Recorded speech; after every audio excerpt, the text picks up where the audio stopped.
ወንድ ይሄን ቪዲዮ ቆርጣችሁ ላኩለት። አንተ ግን መች ነው ሳምሪ ላይ ቺት ማድረግን የምታቆመው? ያልገባህ ነገር ምን መሰለህ? ታናሽው ነው ራሷን አትጠብቅ። ኦፍ ኮርስ ጥሩ ጠረን አላት፣ ንጹህ ናት ምናምን፣ ግን አለባበሷ በጣም ነው የሚዘገው። በእና ኔድሽ ያንተዋ እኮ ጽድት ያለ ነው አለባበሷ። አዎ የኔዋማ ጽድት ብላ ነው የተፈጠረችው። በደንብ አዳምጡ። ቆይ አሁን አለባበሷን ስታየው እኔ ላይ መፍረር ታቆማለህ።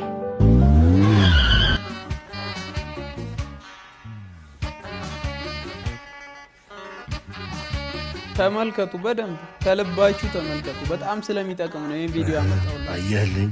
አዎ አየሁልህ። ቤትን ገነት ያዘቦት ቀንን አውደ ዓመት የምታስመስለዋል።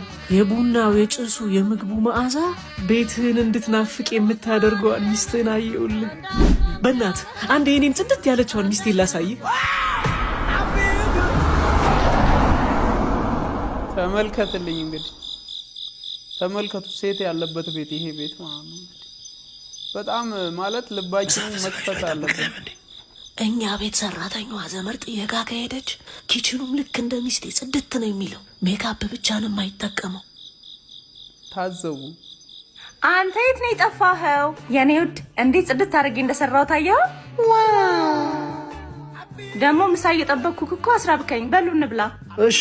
ወዴት ነው? ወደ ውስጥ ሬስቶራንት መጣሽ። ተረጭቼ ጽድት ያለች። የት ሄድክ? ወደ ቤቴ ማለቴ ወደ ገነቴ።